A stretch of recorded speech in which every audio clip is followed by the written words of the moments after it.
یہ بات طے شدہ ہے کہ جس کو مسئلہ آتا ہے اسے یہی لگتا ہے کہ یہ جو مسئلہ اس کے ساتھ ہے اس جیسا مسئلہ کسی اور کے ساتھ نہیں ہے، نمبر ون۔ نمبر ٹو، اس مسئلے کو فلاں سلوشن کے تحت حل کیا جا سکتا ہے جو اس کی کامن سینس کا کوئی سلوشن ہے، اور نمبر تھری، اسے یہ بھی لگتا ہے کہ ہو سکتا ہے یہ مسئلہ نہ ہی ہو، مجھے لگ رہا ہو۔ جی جی جی بالکل۔ اور پھر جب وہ کبھی اپنے جیسے کسی جاننے والے دوست احباب، ہمسائے، کسی تعلق دار سے اپنے مسئلے کو ڈسکس کرتا ہے نا، تو آگے سے آبویسلی وہ پھر ان کو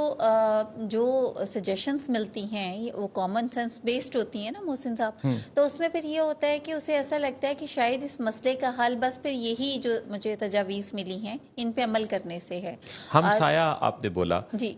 ہم سایہ یعنی جس کا اور ہمارا سایہ سانجھا ہوتا ہے۔ جی جی جی بیسیکلی ایک گھر میں جو نشے کا مریض ہے یا کوئی دماغی نفسیاتی بیماری میں مبتلا ہے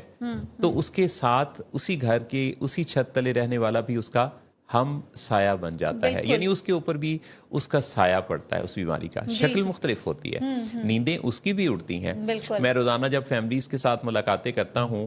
تو کوئی ایک بھی فیملی مجھے آج تک ایسی نہیں ملی جس نے کہا ہو کہ ہم تو بالکل پرسکون نیند سوتے ہیں۔ مسئلہ اس کا ہے جی جی، کیونکہ جس کا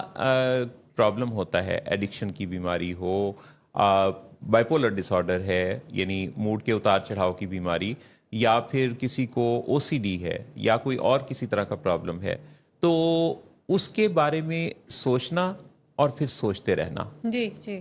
یہ ایک ایسا ایک وتیرہ بن جاتا ہے، ایک ایسی عادت بن جاتی ہے فیملی ممبرز کی کہ جس کے نتیجہ میں بعض اوقات دماغ بھی اس دھوکے میں رکھتا ہے کہ سوچنے کو شامل علاج سمجھتا ہے۔ جی جی، یعنی فیملی ممبر یہ سوچ رہے ہوتے ہیں کہ یہ جو ہم سوچ رہے ہیں نا، جی یہ ہم اس کے مسئلے کے حل میں کوئی حصہ ڈال رہے ہیں، کوئی کوشش کر رہے ہیں۔ جی، حقیقت یہ ہے کہ صرف سوچنا کوئی نتیجہ نہیں دیتا، کیونکہ سوچتے رہنے سے آپ کی صحت پر اثر آ سکتا ہے، جی، سوچتے رہنے سے آپ کو اوہام ہو سکتے ہیں، آپ غلط ڈائریکشن پہ سوچ کے کوئی غلط فیصلہ کر سکتے ہیں۔ جی جی، سوچنے کے جس فیز میں آپ ہوتے ہیں وہاں آپ کسی ایسے فرد سے اگر مشورہ کر لیں گے جو ارریلیونٹ ہے تو آپ کی سوچوں کو بہت ممکن ہے کہ کسی کامن سینس سے تقویت مل جائے اور آپ غلط فیصلہ کر بیٹھیں۔ جی جی جی، تو کرنا کیا ہے؟ کرنا یہ ہے کہ سوچوں کا لینا ہے جائزہ کہ جو میں سوچ رہا ہوں کیا میں ٹھیک سوچ رہا ہوں، کیا میں لاجیکل سوچ رہا ہوں، کیا میرا اس طرح سوچتے رہنا مسئلے کے حل میں کوئی عملی طور پہ میرے قدم کو اٹھانے کی راہ ہموار کر سکتا ہے؟ کیا اس سے بہتر بھی کوئی سوچ ہو سکتی ہے؟ کیا یہ سوچنا سائنٹیفک ہے؟ کیا ان سوچوں کے نتیجہ میں جو میں بات کروں گا وہ بات اپروپریٹ سنبھلی ہوئی اور سوچے سمجھے انداز سے ہوگی؟ یہ سارے سوالات اگر آپ اپنی سوچوں کے بارے میں اٹھانا شروع کریں